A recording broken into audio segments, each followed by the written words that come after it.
Pemirsa, penolakan sirine strobo dan rotator ilegal di jalan ramai di media sosial. Gerakan yang diberi nama Stop Totot Wuk Wuk berawal dari kemarahan warga kepada pengguna jalan yang menggunakan strobo tidak sesuai peruntukan.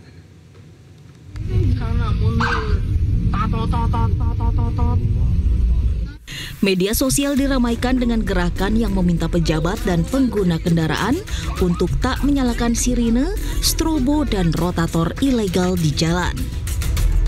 Gerakan yang diberi nama Stop Totot Wuk Wuk ini berawal dari kemarahan masyarakat yang menggunakannya tidak sesuai peruntukan. Terkait hal ini, Gubernur Jakarta Pramono Anung menyatakan aturan penggunaan sirine dan strobo telah diatur pemerintah pusat. Jadi untuk itu aturan ini kan semuanya yang ngatur sebenarnya pemerintah pusat. Kami hanya menjalani. Saya sendiri, teman-teman pasti melihat selama saya menggunakan mobil patwal hampir nggak pernah tato-tatot. Apalagi Sabtu Minggu saya juga nggak pernah dikawal. Jadi saya menikmati malah nggak dikawal sebenarnya. Penggunaan lampu rotator diatur dalam Undang-Undang Nomor 22 Tahun 2009 tentang Lalu Lintas dan Angkutan Jalan atau LLAJ dan hanya boleh digunakan oleh kendaraan tertentu seperti polisi, ambulans, dan pemadam kebakaran.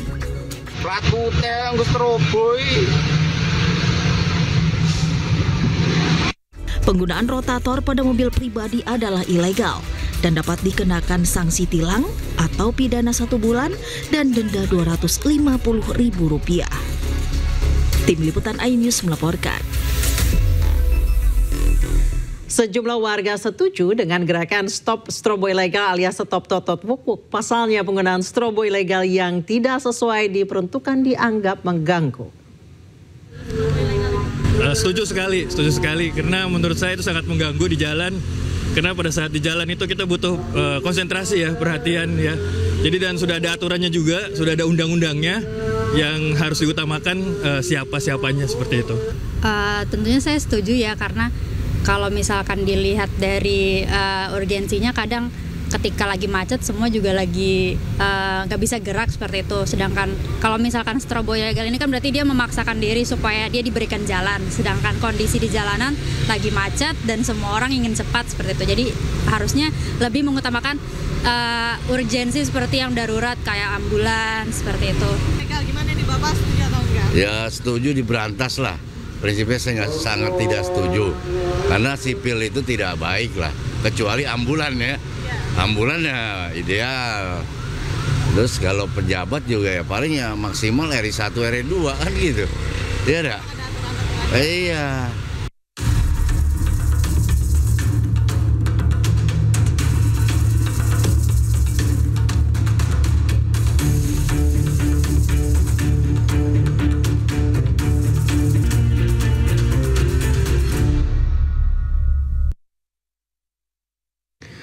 Pemirsa, kelangkaan BBM SPBU swasta jadi sorotan. Tidak hanya karena warga susah dapatkan bahan bakar, isu PHK karyawan juga mengundang simpati publik. Beberapa pegawai terpaksa banting setir berjualan kopi menyiasati ketiadaan stok BBM. Tadi dulu kameranya burem. Lah, pada kemana ini teman-teman saya? Oh iya, pada di rumah ini semua ya. Curahan hati pegawai SPBU swasta yang menjadi korban PHK imbas langkanya stok bahan bakar minyak di SPBU swasta mengundang iba masyarakat. Di video lain, nampak warga mengantri di SPBU. Namun bukan untuk mengisi bahan bakar, melainkan membeli aneka kopi dan makanan yang dijajakan pegawai SPBU.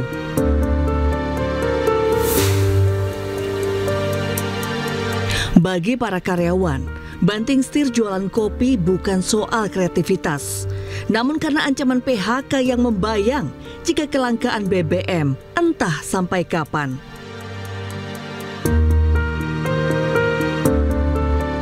Kelangkaan stok bahan bakar minyak di SPBU swasta terjadi sejak akhir Agustus 2025 dan masih terjadi hingga kini, seakan tak ada solusi. Kelangkaan bahan bakar minyak non-subsidi di sejumlah SPBU swasta tidak hanya tuai kekecewaan pengguna, sejumlah influencer juga mengecam kelangkaan BBM.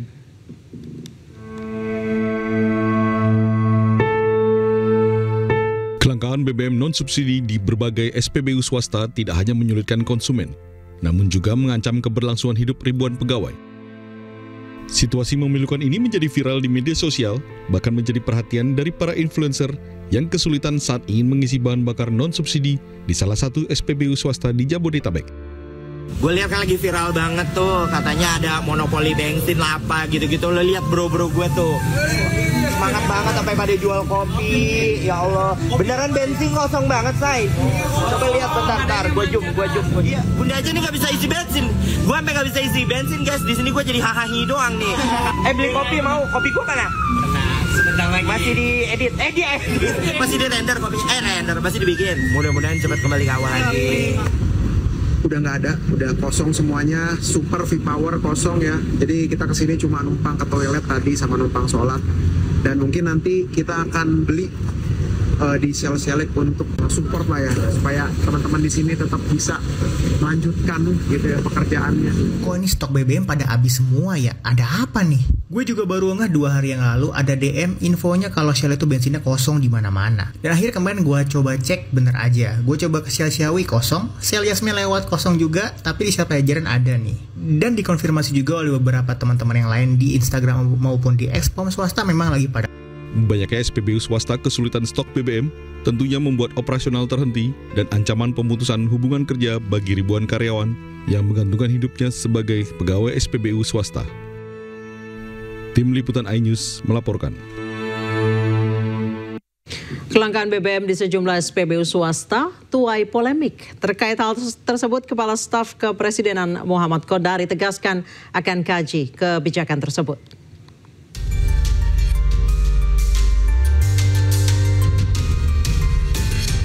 Kepala Staf Kepresidenan Muhammad Qodari menyatakan lembaganya akan mengkaji skema impor bahan bakar minyak satu pintu melalui Pertamina yang belakangan ini menuai sorotan. Qodari pun menilai setiap kebijakan lahir dari niat baik, namun isu impor BBM menyangkut masalah sosial yang kompleks dan melibatkan banyak kepentingan.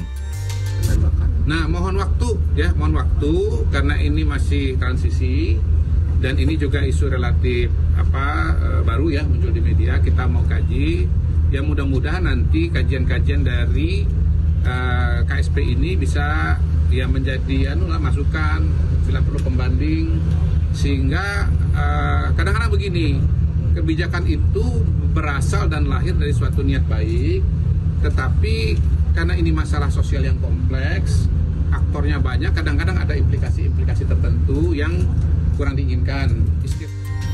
Sementara itu, Direktur Eksekutif Center of Energy and Resources Indonesia Yusri Usman tak sepakat dengan rencana pemerintah yang mewajibkan impor minyak satu pintu melalui Pertamina. Hal ini dianggap Yusri sebagai bentuk monopoli usaha. Nah itu yang nggak boleh. Itu nanti terjadi kan seperti monopoli. Kan sebetulnya itu sebagai pembanding. Mereka kan mesti kalau menambah biaya, padahal marginnya SPBU juga nggak besar banget. Kalau Pertamina proses pengadaannya nggak benar, masa mereka mau beli dari proses yang kurang transparan? Kan nggak mungkin. Makanya agak keberatan saya pikir SPBU asing dengan kebijakan harus beli melalui Pertamina. Bebaskan saja, biar dilihat. Jadi ada pembanding. Sebelumnya kelangkaan stok bahan bakar minyak di SPBU swasta yang terjadi sejak akhir Agustus 2025 tengah menimbulkan keresahan publik. Kementerian Energi dan Sumber Daya Mineral menyebut SPBU swasta tidak mendapat kuota impor tambahan. Guna mengatasi masalah itu, Kementerian ESDM mengungkap Pertamina akan menjadi pintu utama dalam penerapan impor BBM alias impor satu pintu. Tim Liputan iNews melaporkan. Sebelumnya Kementerian ESDM bantah membatasi impor yang jadi penyebab kelangkaan BBM di SPBU swasta. Pemerintah berharap pengelola SPBU swasta membeli BBM dari Pertamina.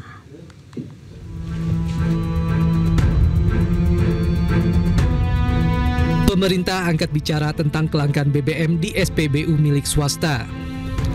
Diduga kelangkaan stok BBM ini akibat stok milik SPBU swasta yang mulai kosong. Pihak swasta beranggapan kelangkaan stok akibat pemerintah membatasi kuota impor. Padahal pemerintah telah memberikan kuota impor pada perusahaan swasta hingga 110%. Menteri ESDM Bahlil Lahadalia juga meminta pihak swasta berkolaborasi dengan Pertamina untuk mengatasi kelangkaan stoknya. Jadi gini, saya kan udah ngomong beberapa kali menyangkut SPBU swasta.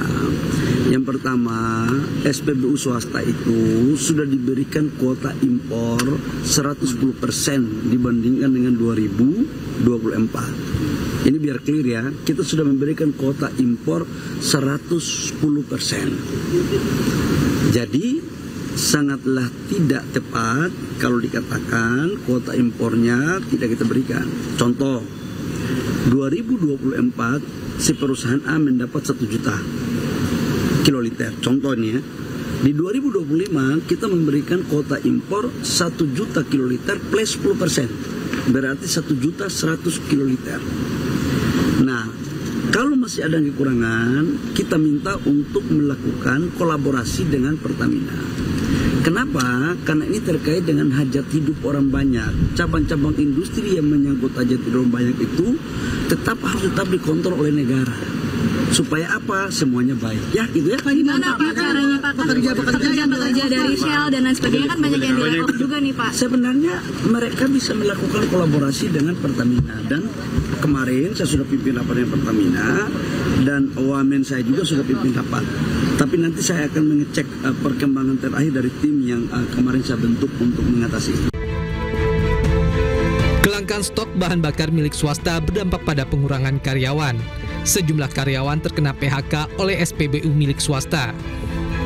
Meski demikian, Kementerian ESDM telah membentuk tim khusus untuk mengatasi masalah ini. Dari Jakarta, tim liputan iNews melaporkan. Sementara Komisi Pengawas Persaingan Usaha KPPU mulai mengkaji kelangkaan bahan bakar minyak atau BBM di SPBU swasta sejak beberapa pekan terakhir. Kajian dilakukan guna pastikan persaingan usaha yang sehat dan mencegah monopoli. Satu sektor yang prioritas dalam pengawasan KPPU, sehingga sejak awal tahun KPPU sudah melakukan kajian atau penelitian terkait sektor tersebut. Dalam menyikapi persoalan kelangkaan BBM non-subsidi belakangan ini, kami juga sudah melakukan pendalaman yang dibutuhkan. Kami sudah mengundang berbagai pihak yang terkait, baik itu pelaku usaha maupun pemerintah, serta mengumpulkan data-data maupun informasi yang diperlukan. Saat ini seluruh informasi tersebut sedang diolah oleh teman-teman di internal. Kami berharap hasil kajian tersebut dapat disampaikan dalam waktu dekat ini kepada publik. Jadi kita tunggu saja hasilnya.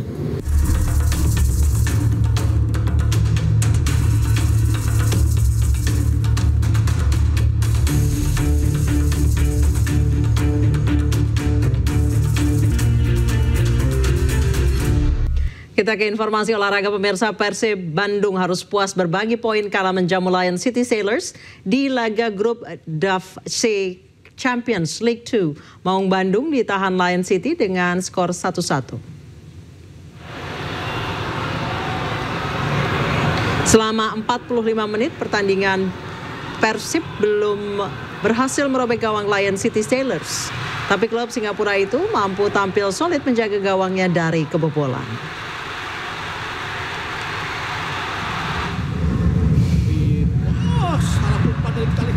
Pada babak kedua Persib unggul cepat, gol datang dari Sadil Ramdhani yang memaksimalkan blunder dari back Lion City Sailors Tony Datkovic.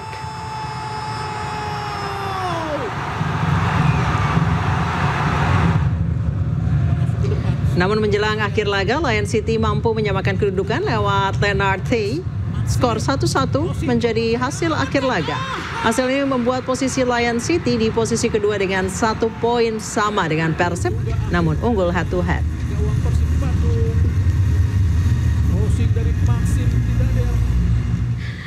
Seperti apa situasi terkini usai pertandingan Persib Bandung melawan Lion City? Kami telah terhubung dengan jurnalis iNews Mujib Prayitno dari Stadion Gelora Bandung Lautan Api di Bandung, Jawa Barat. Mujib, seperti apa suasana pasca pertandingan yang akhirnya seri di sana?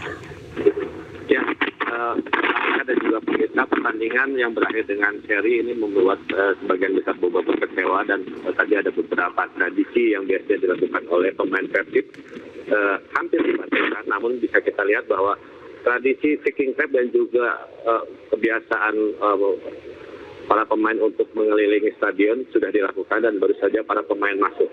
Untuk mengomentari pertandingan yang tadi berakhir seri, saya sudah bersama saya Bapak Gumilar. Enggak Pak? Ya, terima kasih. Pendapatnya tentang pertandingan ini Pak? Pertandingan sebetulnya Persib bisa menguasai pertandingan, cuman memang fokusnya agak kurang fokus gitu di pas injury time babak kedua, sehingga kita bisa kebolan jadi 1-1. Kedepannya untuk sebetulnya kalau peluangnya masih cukup terbuka ya, karena memang saat ini kan baru 2 bulan berlatih bertanding bersama, jadi mungkin chemistry-nya itu masih kurang klop ya. Mudah-mudahan di bulan-bulan selanjutnya di kemenangan dan chemistry-nya udah bisa. Oke. Atur nuhun Pak Gumilar ya, sebagai Persib juara lagi. Ya. Begitu Anissa dan juga pemirsa, laporan dari Gelora Bandung Lautan Api. Baik, terima kasih Muji Prayitno melaporkan langsung dari Bandung, Jawa Barat. Selamat bertugas kembali.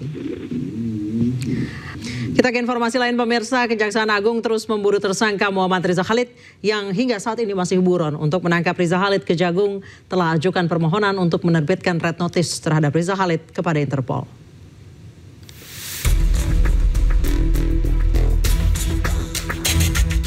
Kejaksaan Agung terus memburu tersangka Riza Khalid yang saat ini masih buron. Kejagung telah bekerja sama dengan pihak terkait termasuk permohonan menerbitkan red notice terhadap Riza Khalid kepada Interpol Pusat di Paris.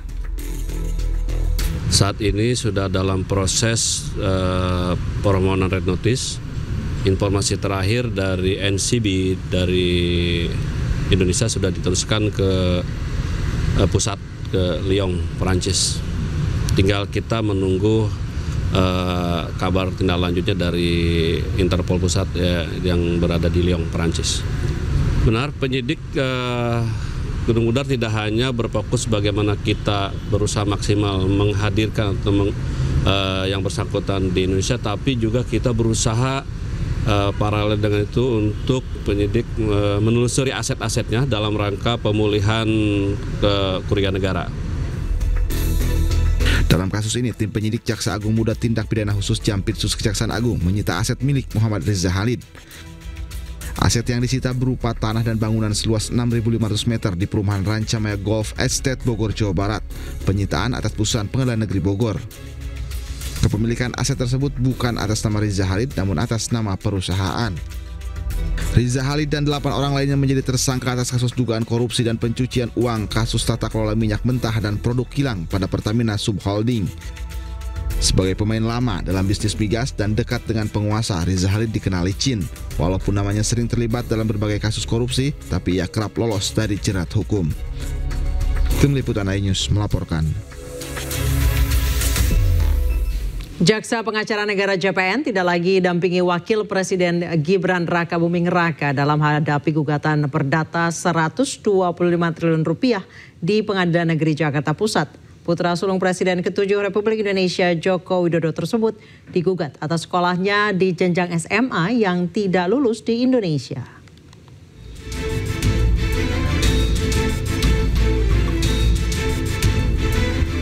Kejaksaan Agung menjelaskan alasan Wakil Presiden Gibran Rakabuming Raka tidak lagi pakai jaksa pengacara negara untuk menghadapi gugatan syarat dokumen pencalonan Wapres saat pemilihan Presiden 2024 lalu. Menurut Kapus Penkum Kejaksaan Agung RI Anang Supriyatna, kasus yang menyeret Gibran merupakan ranah pribadi bukan sebagai Wakil Presiden RI. Memang pada saat itu permohonan gugatan terhadap Pak Gibran selaku Wapres itu ditujukan, dikirimkan surat itu ke Sekretariat Wapres. Tentunya apabila itu terkait dengan Sekretariat Wapres itu kan institusi negara, maka pada saat itu ada permohonan untuk diwakili oleh JPN karena kemudian atas surat kuasa khusus maka JPN bisa hadir di persidangan. Nah pada saat saya hadir di persidangan dinyatakan oleh pemohon bahwa yang bersangkutan gugatan bukan atas nama jabatan atau institusi, tapi atas nama pribadi meminta. Majelis Hakim berpendapat bahwa karena ini sifatnya gugatan pribadi, dianggap kejaksaan, Jaksa Pengacara Negara tidak mempunyai legal standing. Nah, dari itulah kemudian berikutnya kita sudah laporkan, maka sidang berikutnya yang menjadi penasihat hukum adalah bukan dari kejaksaan. Sebelumnya dalam sidang di Pengadilan Negeri Jakarta Pusat, Gibran diwakili oleh Jaksa Pengacara Negara. Namun Suban selaku penggugat mempersoalkan penggunaan Jaksa Pengacara Negara. Ia berdalih gugatan kepada Gibran merupakan gugatan pribadi bukan sebagai wapres. Tim Liputan iNews melaporkan. Tidak hadir dalam pelantikan Menteri dan Wakil Menteri di Istana kemarin, Wakil Presiden Gibran Rakabuming Raka sedang berkunjung kerja ke Papua. Gibran meninjau makan bergizi gratis di sekolah dan cek kesehatan gratis di Puskesmas Sentani.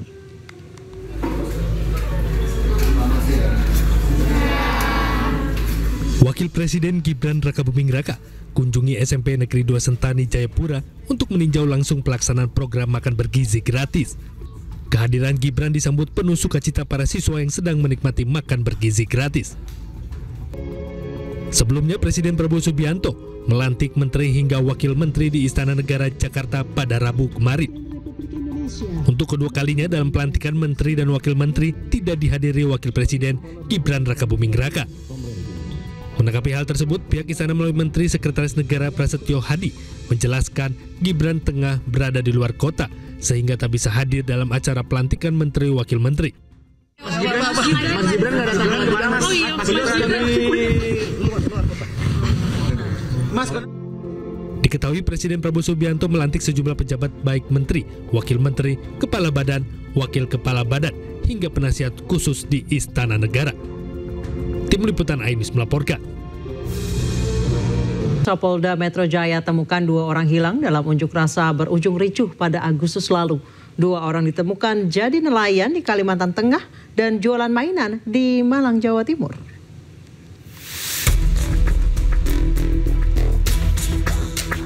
Polda Metro Jaya menemukan 2 dari 4 orang yang disebut hilang dalam kerusuhan yang terjadi pada akhir Agustus 2025. Kabid Humas Polda Metro Jaya, Brigjen Polisi Ade Ari menyebut 2 orang tersebut adalah Bima Permana Putra dan Eko Purnomo. Bima ditemukan di Malang, sementara Eko ditemukan di Kalimantan Tengah. Berkat dukungan masyarakat serta kerja keras tim di lapangan, 2 dari 4 orang hilang yang dilaporkan telah berhasil ditemukan, yaitu Saudara Bima Permana Putra, ditemukan oleh tim di Malang beberapa hari yang lalu, dan Saudara Eko Purnomo ditemukan oleh tim di Kalimantan Tengah. Saat ini keduanya dalam keadaan sehat walafiat dan baik.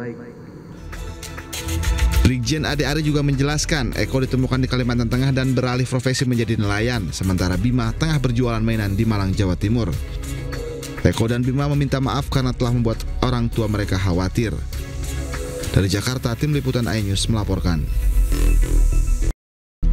Anda kembali bersama kami di iNews Prime. Pemirsa, pendidikan minimal S1 batal menjadi syarat calon anggota Polri setelah gugatan yang diajukan ditolak Mahkamah Konstitusi.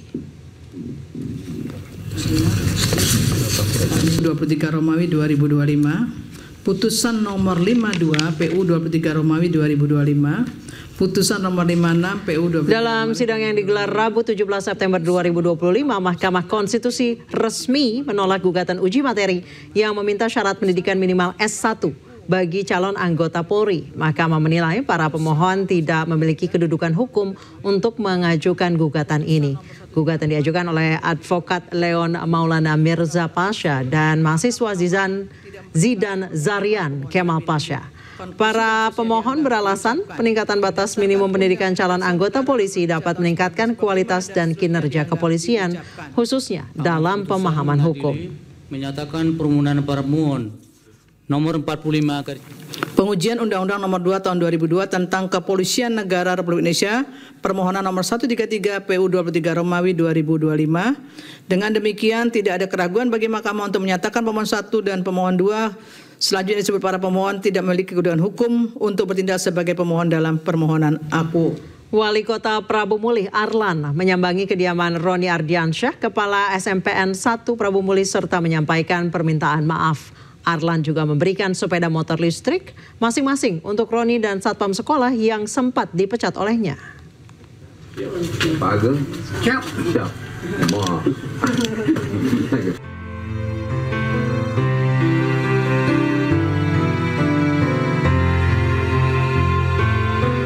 Usai meminta maaf secara langsung, Wali Kota Prabu Mulih Arlan berpelukan dengan Roni Ardiansyah, Kepala SMPN 1 Prabu Mulih, serta Satpam Sekolah Ageng Wintoro. Momen hangat itu terjadi di kediaman Kepala Sekolah Roni yang dikunjungi khusus oleh Wali Kota Arlan pada Rabu kemarin.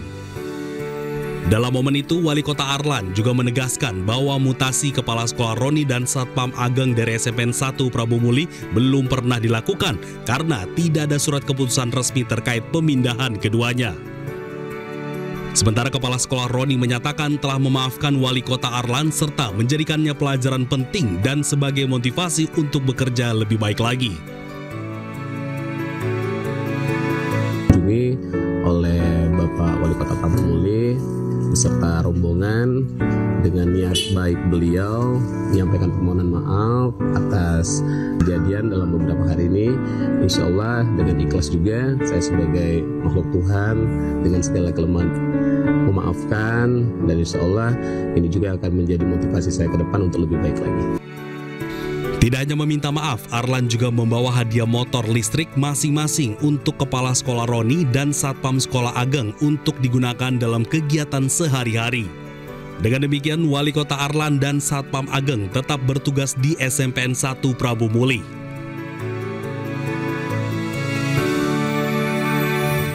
Inspektorat Jenderal Kemendagri memanggil Wali Kota Prabu Mulih Arlan beserta Kepala SMPN 1 Prabu Mulih Roni Ardiansyah untuk dimintai keterangan. Pemeriksaan dilakukan secara tertutup dan berlangsung selama kurang lebih 8 jam. Usai diperiksa dan meminta keterangan Inspektur Jenderal Kemendagri, Irjen Pol Sangmade Mahendra Jaya menjelaskan bahwa mutasi dan pemindahan jabatan terhadap Kepala SMPN 1 Prabu Mulih Roni Ardiansyah tidak sesuai dengan ketentuan. Di SMP Negeri 1 Prabu Mulih.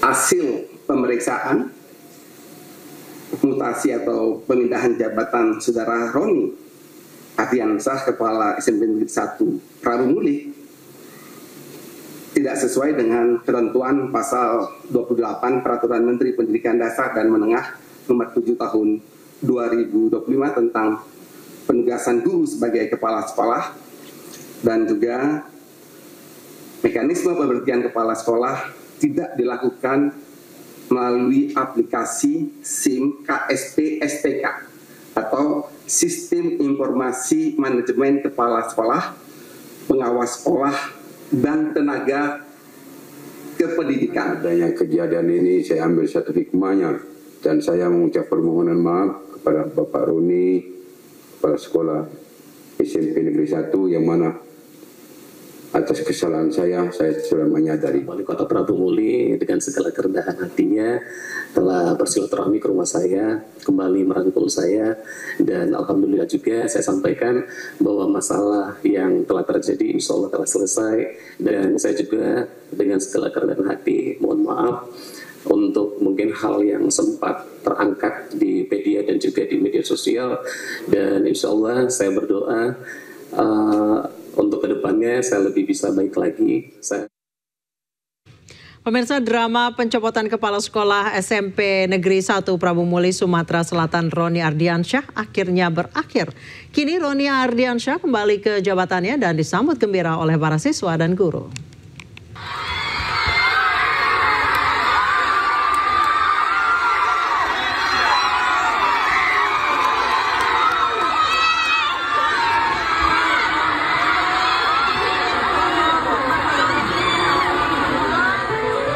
Roni Ardiansyah Ardiansyah disambut meriah para siswa dan sesama guru saat tiba di SMP Negeri 1 Prabu Muli, Sumatera Selatan.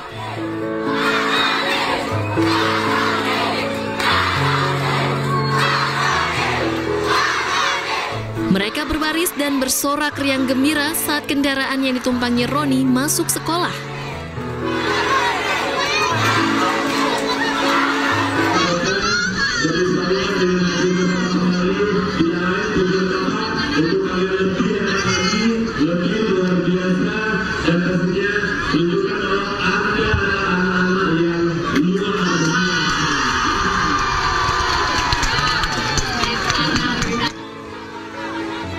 Roni Ardiansyah kembali diposisikan sebagai Kepala Sekolah SMP Negeri 1 Prabu Muli, Sumatera Selatan. Setelah viral dimutasi gara-gara menegur anak kepala daerah setempat yang membawa mobil sendiri ke sekolah.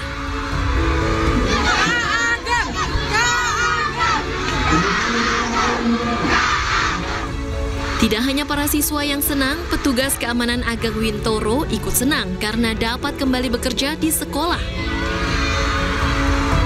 Senang karena SMP 1 ini seperti rumahku sendiri. Anak-anak, saya merasa bahagia. Terima kasih atas bantuannya Bapak Ibu yang telah memberikan support. Terima kasih Pak Arlan yang telah memberi kepercayaan di SMP 1 lagi. Para siswa tak menduga kepala sekolah yang sebelumnya sudah melakukan serah terima jabatan untuk diganti dapat kembali memimpin SMP Negeri 1 Prabu Muli. Dari Prabu Muli, Sumatera Selatan, Berry Brima, iNews melaporkan. Ribuan orang turun ke jalan di kota pelabuhan utama Perancis pada hari Kamis waktu setempat untuk memprotes rencana pemotongan anggaran. Rekaman drone menunjukkan para pekerja serikat dari sektor swasta dan publik berbaris di Marseille sambil membakar suar. Menurut laporan media lokal, para pengunjuk rasa memblokir pabrik senjata Eurolinks di kota tersebut, sementara para mahasiswa menutup pintu masuk Le Thiers di pusat kota Marseille. Kepolisian Prancis memperkirakan gelombang protes nasional lainnya terhadap pemotongan anggaran dan reformasi pensiun. Pekan lalu protes dan bentrokan berdarah meletus di beberapa kota di Prancis. Pihak berwenang mengerahkan 80.000 petugas polisi di seluruh negeri, termasuk 6.000 di Paris. Pasca tentara Israel mengumumkan dimulainya operasi kereta perang Gideon II, serangan ke seluruh jalur Gaza kian intensif. Warga tidak pernah benar-benar aman dan dipaksa terus lari dari maut yang mengintai.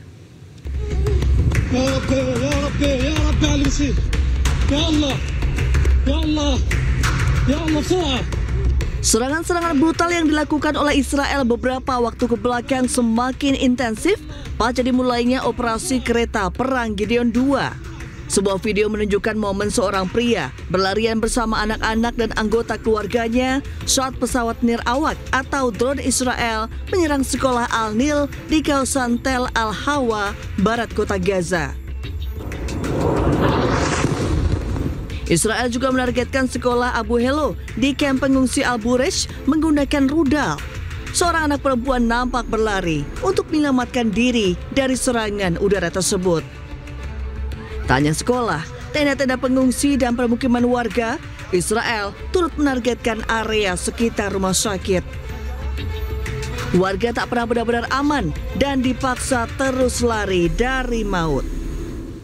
Sementara itu, pejuang Palestina menargetkan pasukan dan kendaraan Zionis Israel di kawasan Khan Yunis, Gaza, Palestina.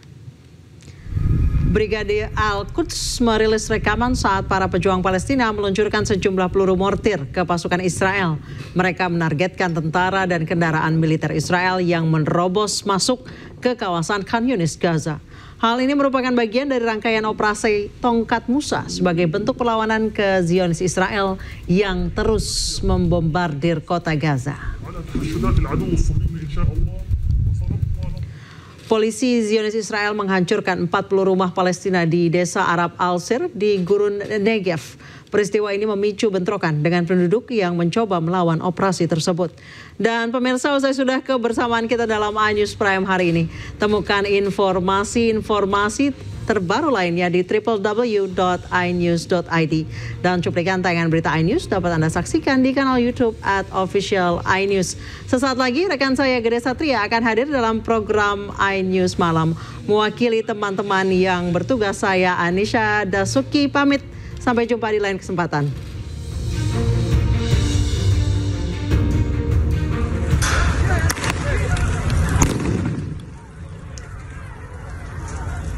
Polisi Israel menembakkan gas air mata dan granat kejut ke arah kerumunan demonstran Arab.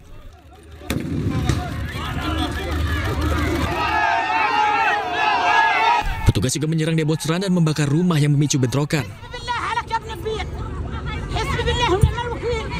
Akibat peristiwa ini sejumlah orang terluka dan lainnya ditangkap polisi Zionis.